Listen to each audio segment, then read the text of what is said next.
تو آئیے کچھ باتیں ہم دیکھتے ہیں۔ تو جب یہ کہا گیا کہ قرآن میں شب برات کا کہاں تذکرہ ہے، جیسے کہ معراج کے تعلق سے بہرحال قرآن میں تذکرہ ہے نا، حالانکہ اس بات کی وضاحت میں نے ایک میرا جو لیکچر ہے شب معراج اور ہماری بدعتیں، اس میں وضاحت کی تھی کہ معراج کے تعلق سے بھی قرآن میں تذکرہ نہیں یاد رکھی۔ قرآن میں جو تذکرہ وہ اسراء کا ہے۔ اسراء وہ سفر تھا جو نبی اکرم صلی اللہ علیہ وسلم مسجد حرام سے مسجد اقصیٰ گئے، اس کو کہتے ہیں اسراء عربی میں، اور وہ سفر جو مسجد اقصیٰ سے آسمانی ہوا وہ معراج ہے۔ تو معراج ہوئی وہ حدیث میں، لیکن قرآن میں نہیں۔ قرآن میں صرف سفر کا ایک حصے کا ذکر ہے جس کو اسراء کہتے ہیں عربی میں، سبحان الذی اسریٰ، اسی سے وہ سورہ کا نام سورہ اسراء یا سورہ بنی اسرائیل کہلاتا ہے، 17 نمبر کا سورہ، ٹھیک ہے۔ تو وہاں بھی معراج کا تذکرہ ہے، معراج حدیث میں ہے، تو معراج ہوئی لیکن منانا ثابت نہیں، سمجھ رہا؟ تو اسی طرح جب سوالات ہوئے تو لوگوں نے اس رات کو ثابت کرنے کے لیے کچھ آیتوں کو لا کر فٹ کرنے کی کوشش کی ہے، یاد رکھیے۔ اور جب بھی یاد رکھیے پیوند کاری ہوں گی نا، چیزوں کو گھڑا جائیں گا تو پیوند کھل جاتے ہیں، الٹریشن سمجھ میں آ جاتے ہیں۔ حقیقی چیز شب قدر واضح ہے، لیکن اب اس میں ہم نے کیا کیا، کچھ آیتیں لا کر فٹ کرنے کی کوشش کی اور امت کو یہ بتایا کہ قرآن سے یہ رات ثابت ہے۔ آئیے تو اس رات کا کیا یہ رات قرآن سے ثابت ہے؟ سب سے پہلے اس کو ہم دیکھنے کی کوشش کرتے ہیں۔ اس کے تعلق سے جو آیتیں لا کر اس رات کی ثابت کرنے فٹ کی جاتی ہے، وہ آیتوں میں سب سے مشہور اور معروف آیت ہے سورہ دخان، سورہ نمبر 44 کی آیت نمبر 1، 2، 3 اور 4 یہ تلاوت کر کے سنائی جاتی ہے، اور اخبارات، میگزین اور شماروں میں یہ آیت بالکل ہائی لائٹ آتی ہے، تو ہر آدمی کے دل میں فضیلت بڑھ جاتی ہے اس رات کی کہ بس جو رات کے تعلق سے آیت ہے قرآن کی تو پھر کیا، ٹھیک۔ تو یہ آیت پیش کی جاتی ہے حامیم، ٹھیک ہے، حامیم، بہرحال یہ حامیم حروف مقطعات حامیم، والکتاب المبین، اور قسم ہے اس کھلی ہوئی کتاب کی، قسم ہے اس واضح کتاب کی، ایسی کتاب کی جس کی ہر چیز کلیئر ہو، ایسی کتاب جس کا ٹیکسٹ کلیئر ہو، جس کو ہم سمجھ سکتے ہوں۔ آگے فرمایا انا انزلناہ فی لیلۃ مبارکۃ انا کنا منذرین، اور ہم نے اس قرآن کو ایک مبارک رات میں نازل کیا اور ہم ہی تمہیں جو ہے ڈرانے والے ہیں، ٹھیک ہے۔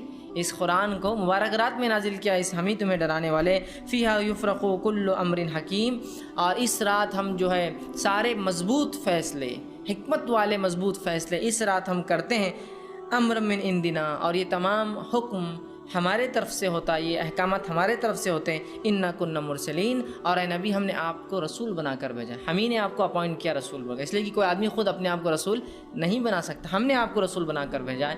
یہ 4 آیتیں لا کر پیش کی جاتی ہے اور بتایا جاتا ہے، دیکھو انا انزلناہ فی لیلۃ مبارکۃ انا کنا منذرین، اور ہم نے اس قرآن کو ایک مبارک رات میں نازل کیا اور ہم ہی جو ہے ڈرانے والے ہیں۔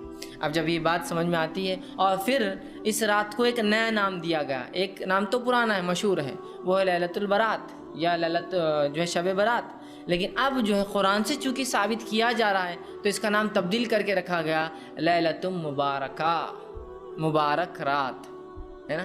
اور یہ آیت پیش کرنے کے بعد تو ہر مسلمان سر اپنا خم کر لیتا ہے، جھکا لیتا ہے کہ بس قرآن کی آیت ہے تو پھر تو بھائی معاملہ درست ہی ہوگا۔ اب آئیے تھوڑی اس کی حقیقت بھی دیکھ لیتے ہیں۔ قرآن کی تفسیر کے جو لوگ اصول جانتے ہیں تو قرآن کی تفسیر کا پہلا اصول ہوتا ہے قرآن کی تفسیر قرآن سے، تفسیر القرآن بالقرآن، یہ پہلا اصول ہوتا ہے۔ قرآن کی تفسیر کے کم بیش 6 سے 7 اصول ہوتے ہیں، جن میں پہلا اصول ہے قرآن کی تفسیر قرآن سے، اور یہ اصول سب کے نزدیک ایسے ہی ہے، اس میں کوئی اختلاف نہیں اس اصول میں پہلے۔ دوسرا اصول ہے قرآن کی تفسیر احادیث سے، ٹھیک۔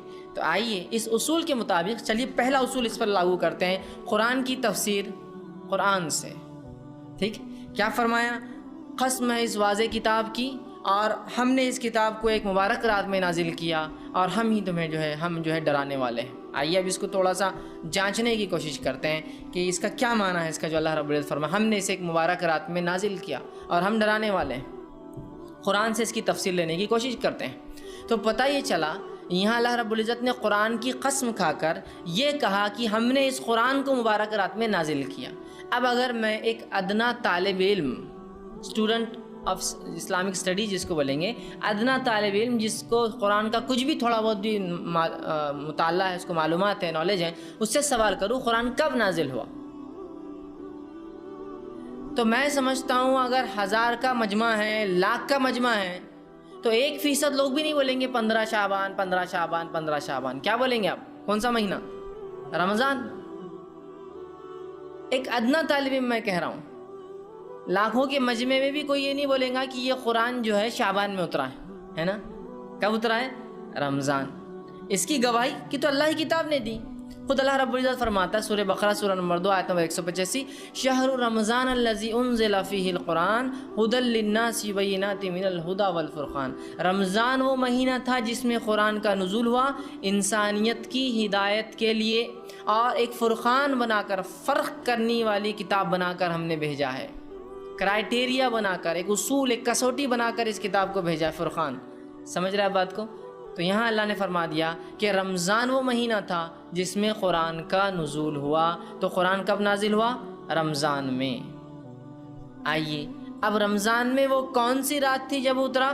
قرآن سے ہی جواب طلب کرتے، چونکہ پہلا اصول تفسیر کا قرآن سے ہے، قرآن کی تفسیر قرآن سے جواب طلب کرتے ہیں کہ بھائی کب اترے آپ سب سے پہلے؟ تو قرآن میں خود اس کا رب اتارنے والا قرآن کا وہ جواب دیتا ہے۔ سورہ نمبر 97 سورۃ القدر، انا انزلناہ فی لیلۃ القدر، اور ہم نے اتارا اس قرآن کو لیلۃ القدر میں۔ وما ادراک ما لیلۃ القدر، اور اے مسلمانوں کیا چیز ہے جو تمہیں سمجھائیں گی لیلۃ القدر کیا ہے؟ لیلۃ القدر خیر من الف شہر، بس اتنا سمجھ لو تمہاری موٹی عقل کے اعتبار سے کہ یہ 1000 مہینوں سے افضل ہے۔ کتنا افضل وہ اللہ ہی جانتا ہے، تمہارا رب ہی جانتا ہے، لیکن اتنا تمہیں سمجھ میں آتا ہے 1000 مہینے سے افضل ہے۔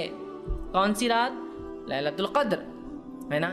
تو یہاں کہا شہر رمضان الذی انزل فیہ القرآن، قرآن کب اترا؟ رمضان کے مہینے میں۔ وہ رات، جس رات اترا، وہ رات کیسی تھی؟ بڑی قدر اور منزلت والی رات تھی۔ تو کہا انا انزلناہ فی لیلۃ القدر، ہم نے اسے ایک بہت ہی قدر اور منزلت والی رات میں نازل کیا۔ اور تمہیں کیا بتائے، کیا چیز تمہیں سمجھائیں گے لیلۃ القدر کیا ہے؟ بس اتنا سمجھ لو کہ 1000 مہینوں سے لیلۃ القدر افضل ہے۔ تو یہ ہوا۔ تیسری آیت سورہ دخان کی کیا کری؟ انا انزلناہ فی لیلۃ مبارکہ، ہم نے اسے مبارک رات میں نازل کیا۔ اب تینوں آیتوں کو جوڑ لیتے ہیں ایک ساتھ تفسیر سمجھنے کے لیے ترتیب میں۔ پہلا، قرآن کب نازل ہوا؟ کون سے مہینے میں؟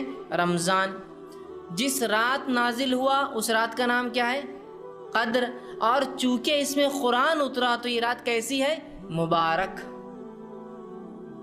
انا انزلناہ فی لیلۃ مبارکہ، یہ سورہ لیلۃ القدر کے تعلق سے ہی تفسیر یاد رکھی۔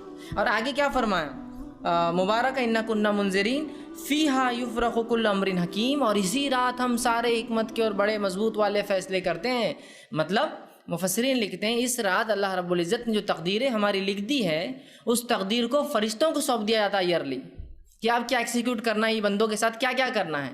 تو یہ سالانہ سمجھو ان کا جو ہے ورک ہے کہ یہ سال کتنے لوگ جئیں گے، کتنا کھاؤں گا، کیا کروں گا، اولادیں پیدا ہوں گی نہیں ہوں گی، کیا تکلیفیں، کیا، یہ تمام کام فرشتوں کو جو تقدیر میں لکھے ہیں وہ سونپ دیے جاتے ہیں کہ ایکسیکیوٹ کرنا ہے پورے سال تم کو، اگلے سال تک کے لیے۔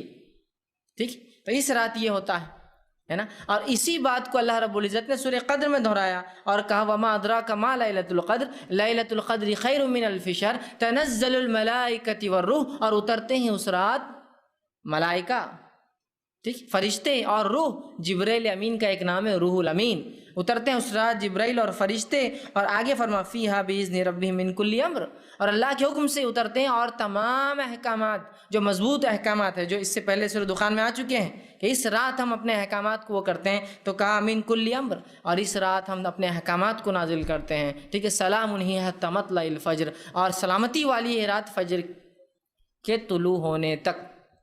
تو یہ جو آیتیں جو لیلۃ المبارکہ ثابت کرنے کی کوشش کی جا رہی ہے، یہ در حقیقت لیلۃ المبارکہ کون سی رات ہے؟ سمجھ گئے آپ لوگ؟ یہ لیلۃ القدر ہے، یہ مبارک رات ہے، اور آتی کب ہے؟ رمضان میں۔ آپ کوئی کہے نہیں لیلۃ المبارکہ ایک رات، لیلۃ القدر ایک رات، تو دیکھیے اب سمجھیے، تھوڑا سا اپنی عقلوں کو جھنجھوڑیے۔ انا انزلناہ فی لیلۃ مبارکہ، ہم کہہ رہے ہیں یہ 15 شعبان ہے۔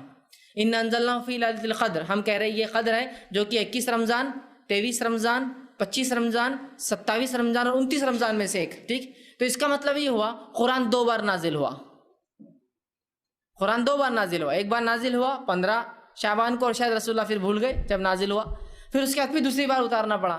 یہ آپ سمجھ رہے ہیں یہ کنفیوژن جو ہے؟ اگر آپ مانیں کہ یہ مبارک رات الگ ہے، قدر الگ ہے، تو مجھے بتائیے قرآن کب نازل ہوا؟ آپ کہیں گے رمضان کی، تو قرآن ہی گواہی دے رہا ہے، تو پھر آپ کی بات سنی جائیں گی یا اللہ کی کتاب کی بات سنی جائیں گی؟ بتائیے۔ تو بس جب امت نے سوال کیا کیا یہ رات قرآن سے ثابت ہے، تو آیت لا کر فٹ، میں نے کہا نا، ایک ہے چیز کا ثابت ہونا، قدر بالکل ثابت ہے، اور ایک ایسی چیز ہے جس کو ثابت کرنے کے لیے دلائل کو جمع کیا جا رہا ہے۔ مطلب یہ کہ اگر میں یہ کہہ لوں کہ یہ چیز مجھے اپنے نفس پہ حلال کرنا ہی ہے، اب شروع کرو تحقیق کی کیا ہے، تو میں حلال والی چیزیں لیتے جاؤں گا، حرام والا معاملہ چھوڑتے جاؤں گا۔ شریعت نے کیا کہا وہ اصل ہے، یاد رکھیے۔ تو یہاں ہم دیکھ رہے ہیں یہ آیتیں سراسر جو ہے لیلۃ القدر کے تعلق سے ہے، ان آیتوں کا رتی برابر بھی تعلق 15 شعبان سے نہیں ہے، یاد رکھیے۔ اور اس کے علاوہ کوئی آیتیں اور لوگ فٹ کرتے ہیں، فٹ کرنا چاہے وہ 15 شعبان سے، ان کا کوئی لینا اور دینا نہیں ہے۔ یہ بات ہمیشہ اپنے ذہن میں آپ رکھ لیجیے، اب یاد رکھیے کہ کوئی بہکا نہ سکے قرآن میں یہ رات ہے، یہ برات قرآن میں، قرآن برات میں نہیں ہے میرے بھائی۔ اگر قرآن کی ایسی من مانی تفسیریں ہم کرنے لگے تو ابوبکر صدیق رضی اللہ عنہ سے ایک مرتبہ سوال ہوا کسی قرآن کی آیت کے تعلق سے، تو کہا مجھے اس کا علم نہیں ہے، اور ابوبکر کو کون سا آسمان پناہ دیں گا اور کون سی زمین سنبھالیں گی اگر ابوبکر اپنے دل سے اس کی تفسیر کرنا شروع کر دیں۔ ابوبکر صدیق سے جب سوال ہوگا قرآن کے تعلق سے، آپ جواب نہیں دے پائے۔ لوگوں نے کہا آپ کو نہیں پتا، تو کہا مجھے نہیں پتا، اور ابوبکر کو پھر کون سا آسمان سہارا دیں گا، سپورٹ کرے گا، مطلب سایہ دیں گا، اور کون سی زمین سنبھالیں گے؟ ابوبکر اللہ کی کتاب کی تفسیر خود سے کرے۔